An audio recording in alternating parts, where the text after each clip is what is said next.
dia tonga soa tao amin'ny fandarana Jeanne Forest Santé aty Canada indray ianao. Ny lohateny izay voaboasantsika anio zany dia ny lohateny mitondra ny hoe lehilahy ohatriny ahoana no lehilahy tsy fanabady. Ahoana indray zany resakintsika androany zany satria dia matetika amin'ny fiarahamonina zany dia ny vehivavy foana no tenenina hoe vehivavy ohatraohatran'izao no tokony hovadianao raha lehilahy, na toetetrana vehivavy ohatran'izao no mety, ny toetetra ohatran'izao dia tsy mety, fa vitsy dia vitsy zany ny tena fitenenana ny hoe lehilahy ohatrany ahoana ny lehilahy tsy fanabady. Satria eo koa zany misy ihany aloha ny karazana hoe tsikera na fandokafana izay alefa amin'ny lehilahy zany, hoe lehilahy ohatraohatran'izao inona no ataonao miaraka amin'iny, izany hoe matetika zany ilay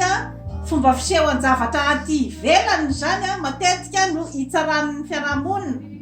ny hoe lehilahy fanabady sy ny tsy fanabady. Ohatra mandray ohatra tsika zao, ohatra misy lehilahy mpisotro toaka de misy vehivavy zany hoe miaraka amin'iny na efa hoe manabady an'iny mihitsy zany, de ozy izy ny fiarahamonina hoe tena mba mijaly iny raha matoa iny fa hoe lehilahy miaraka amin'ny lehilahy mpisotro toaka, inona kiny ataondry miaraka amin'iny kalasoa, lehilahy ohatran'iny ve? Tsisy zavatra fantany afa-tsy ny sotro toaka, indri ve tsy mijaly miaraka amin'iny? Kalasoa nefa ohatra tsy de tena hitanao hoe de mijaly manao ahoana miaraka aminy. Ohatran'izay koa ny hoe lehilahy mpampirafy, fa dia ahoana loatra, inona no ataonao miaraka amin'iny olona iny, olona tsy vanina, mpampirafy, mpamingavinga vehivavy, mpamitaka vehivavy. Jerena nefa ty vady eo akaikiny, to vehivavy izay miramirana sambatsabatra, ahoana zany? Etsy ankilany indray nefa misy lehilahy izay tena hoe lany ny fiarahamonina tanteraka raha ny toetrany sy ny toerana misy azy, ny toeram-boninahitra misy azy, dia lehilahy manakaja, manao kostara, manao kravaty, ary dia mahalala fomba, ary dia mampitsiriritra ny tovovavy rehetra manodidina ny mba hovadin'izany lehilahy zany, ary dia na ny olon-dehibe ao an-tanàna aza zany dia tena nanao hoe tena nahazo iny tovovavy iny, nahazo an'indra lehilahy iny. Ny zava-magaga nefa indraindray dia toa vehivavy malahelo, toa vehivavy tsy dia ahitana tsiky ny vadiny, ary toa vehivavy toa manaitaina, izany hoe mitaitaina, misaiketeny ozy izy ny fitenin'ny vazaha. Inona daholo ary zany ny ao ambadika izay zavatra rehetra izay,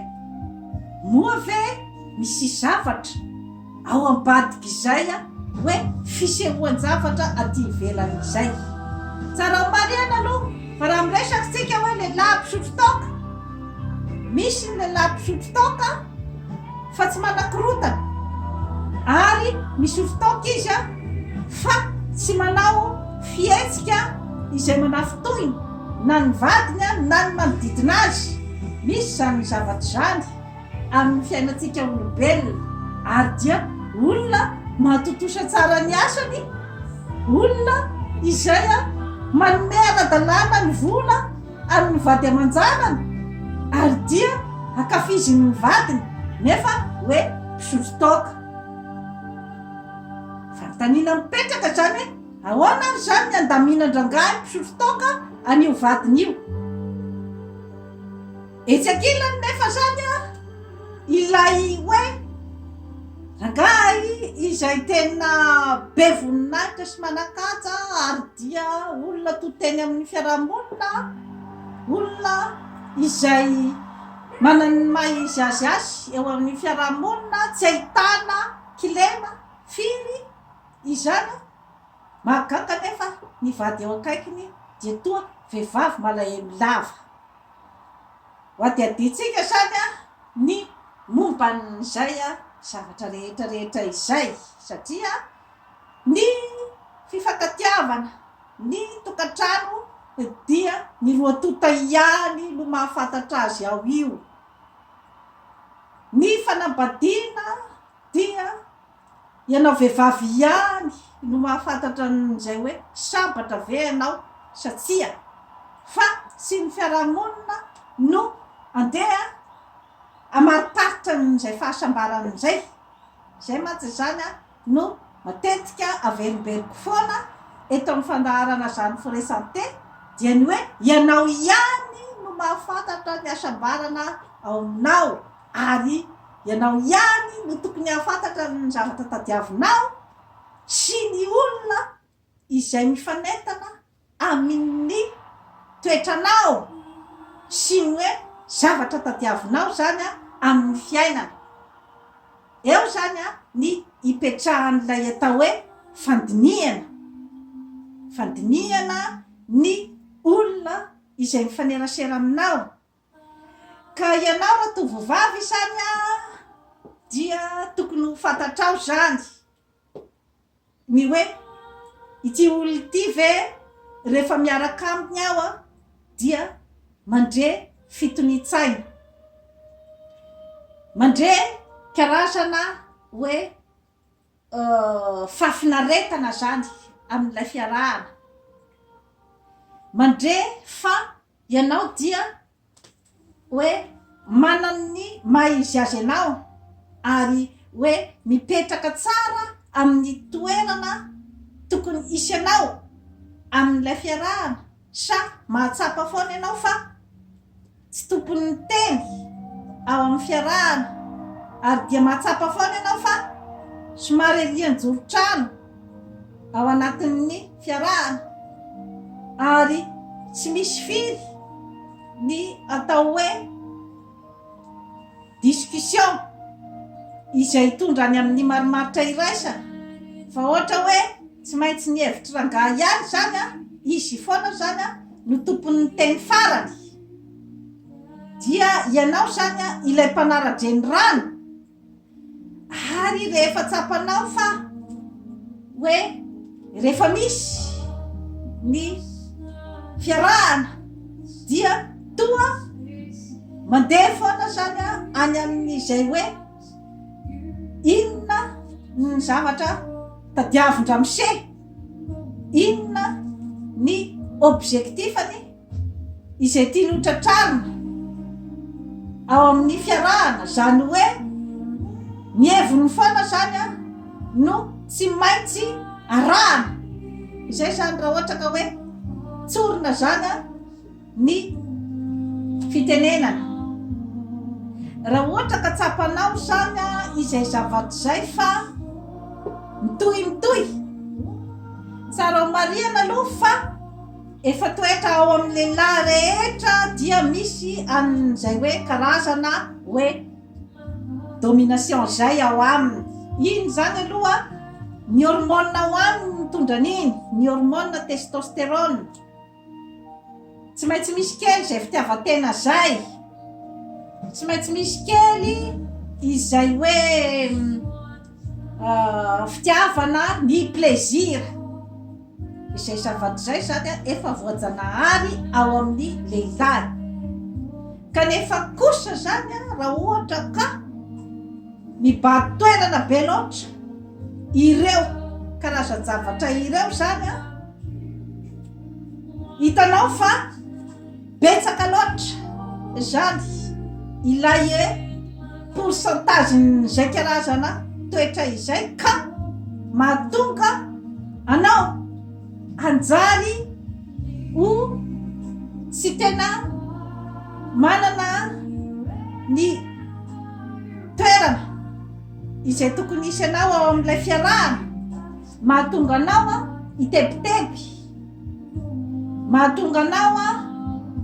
tsy anana fitokisantena, dia mieritrereta raha tovovavy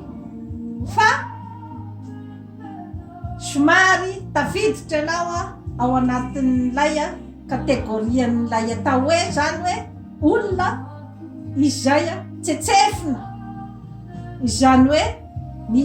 olona miaraka aminao zany a dia mitsetsitra ny energie rehetra ao aminao, miangovo ao aminao a fa tsy manome miangovo avy any aminy. Misy izay karazana fifandraisan'izay raha tovovavy fa tokony manomboka eo amin'ny fiarahana zany ianao a dia tokony be fa manao ny karazana zany hoe fanombatombanana hoe andeha akaiza moa zany ity fiarahana ity, ary dia aiza no mety hiafarany, satria raha ohatra ka ilay fiarahana zany a dia fiarahana amin'ny terme psychologique zany hoe personnalité narcissika, izany hoe io karazana personnalité narcissika io de ilay olona tsy mijery afa-tsy ny tompontsony zany eo amin'ny fiarahana, ka maro dia maro zany a no karazana fandrebirebena sy ny karazana manipulation izay ataon'io karazan'olona io zany a rehefa amin'ny fiarahana, satria ny akabeazan'ireny olona ireny zany a ireny lehilahy narcissika ireny dia olona tena manana talenta goavana be zany izy a eo amin'ny resaka fisariana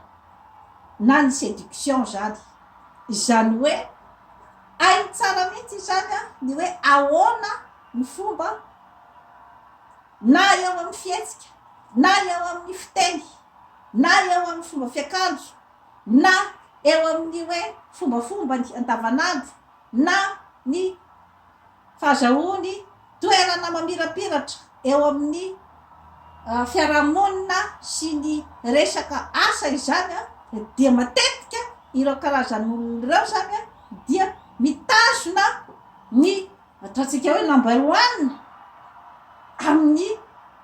zay karazana hoe fomba fijery aty ivelan'izay, zany hoe manitositona kokoa zany izy amin'ny karazany hoe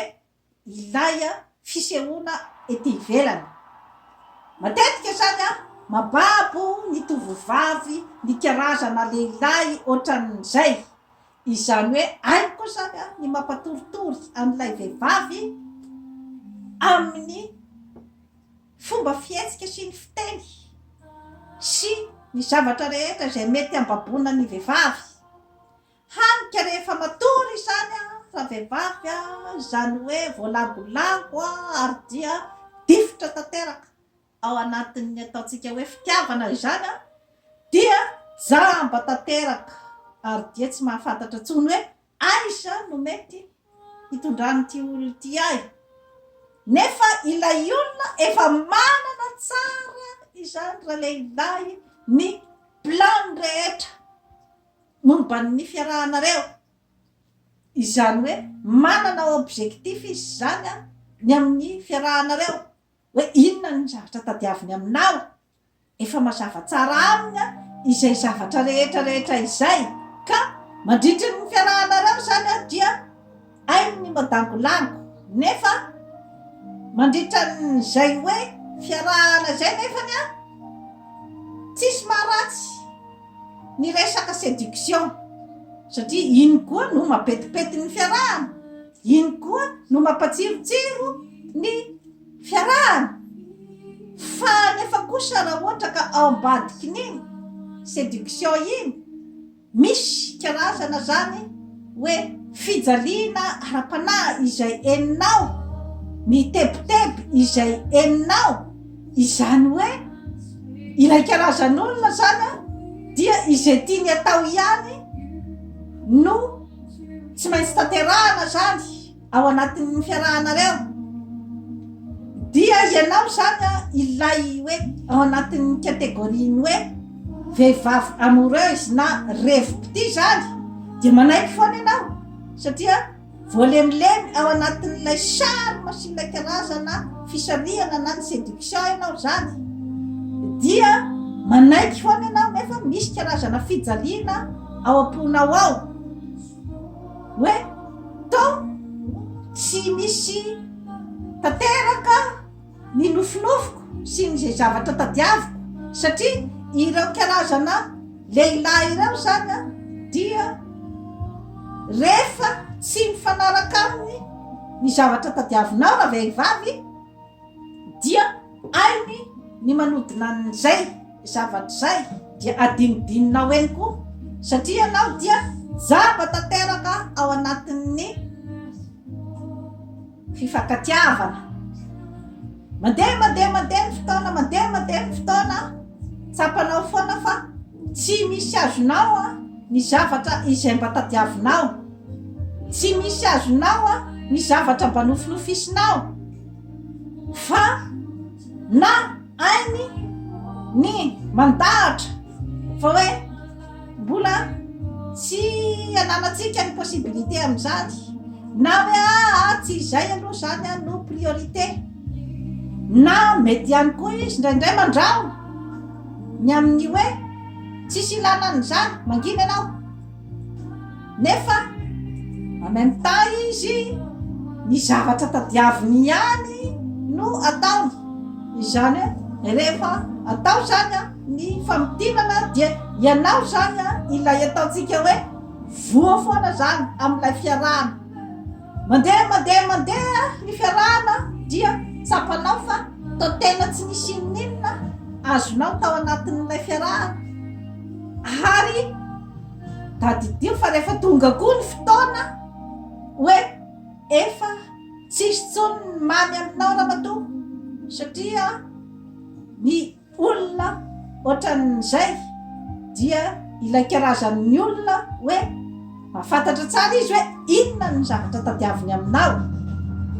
ka rehefa tsy misy tsony izay zavatra tadiaviny aminao izay dia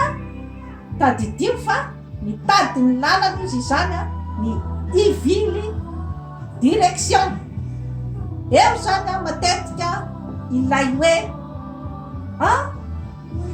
misaraka ho ny anina sy anina kanefa de to couple tena hoe ary fomba ny fijeriny fiarahamonina azy na hoe mivily lalana raga miova adresy fa mety hoe mbola miaraka mipetraka ao ihany fefa mety hoe tsy miara-matoritsony na mety efa tsy mifampitenitsony fa cinéma fotsiny ny sisa atao aty ivelany zany zavatra rehetrarehetra izany dia zava-mitranga daholo zany ao anatin'ny mpifankaty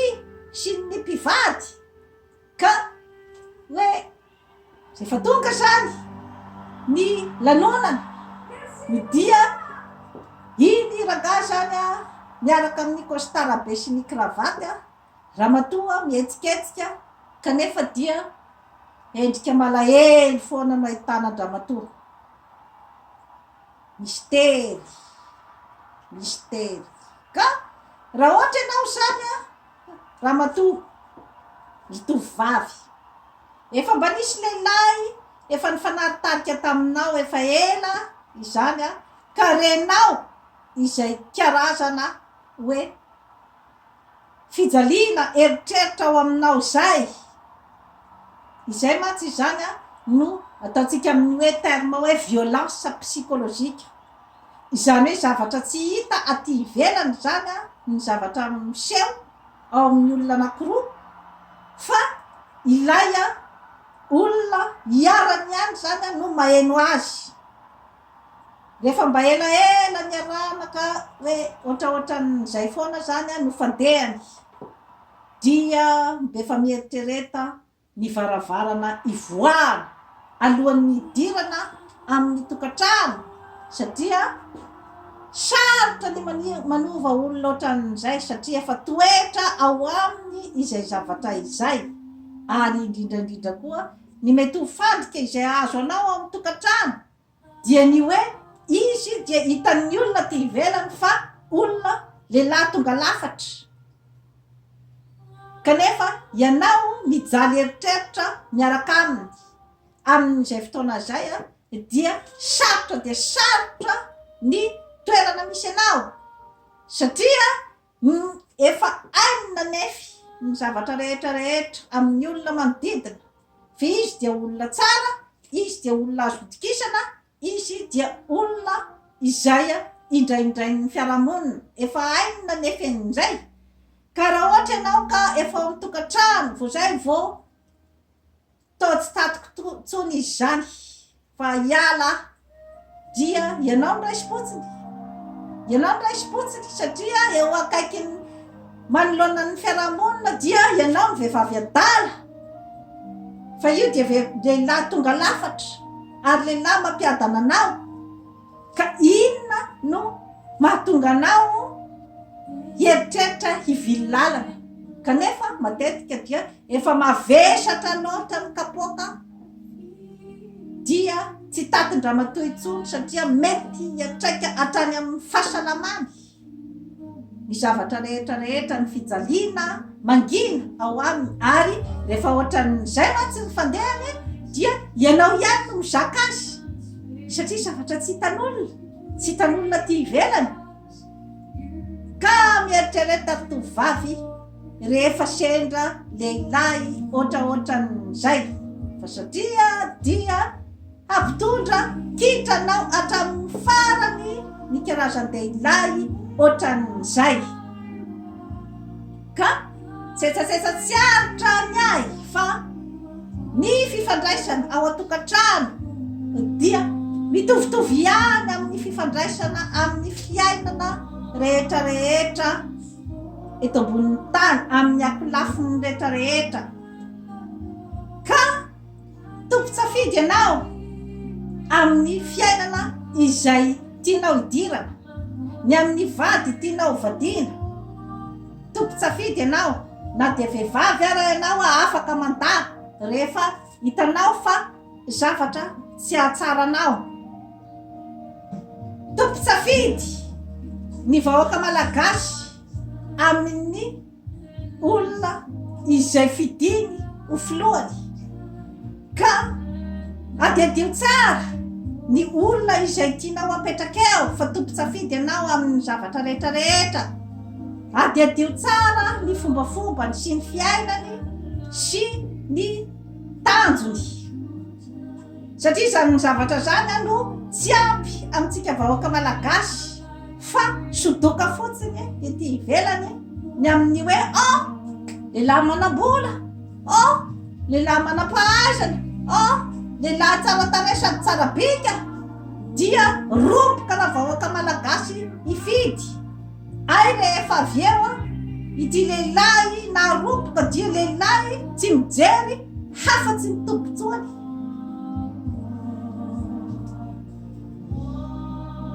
Trafikenao memahery ambava homana apomy eritreritra mahaisa mifidy ry malagasy ny lalana ombanao fa satria raha ohatra anao ka voandroany voarapitso rafakapitso kosa ngamba mba tokony hieritreritra amin'izay hoe ahoana marina moa zany andehanako amin'ity hoe fifidianana ny olona ho filoham-pirenena ity, sa hoe tambazana potomofo kely ianao, tambazana yaourta kely ianao de fa mametraka ny safidinao. Tandremo ny olona izay tena mety hitondra ny fifankatiavana maharitra sy ny hoe iainy ny tombotsonao fa tsy ny tombotsony rery, izay no tokony ho fidinao hiaraka makivaky ny fiainana. Amin'izay izy dia tombotso gagnant ho an'ny vahoaka sy ny mpitondra. Ohatran'izay koa ianao raha tovovavy dia ny tombontsoa gagnagagna ao amin'ny tokantrano. Izay ny zava-dehibe fa tsisy dokany fotsiny hoe nahazo ny tremalahy ka dia tena nahazo kanefa rehefa tena tao katy dia ny tombotsoany no tena nojerevany fa ny rihatra rehetra dia any aminao izay mitehatehaka foana fa nahazo vady tsara sady tafiny no volony. Dia toy izay indray tompoko lahy sy tompoko vavy no azona tombotra anao anio manao fa abonnement amin'izany foresanté atika natafa anatsara ny fiainanao. Bye bye.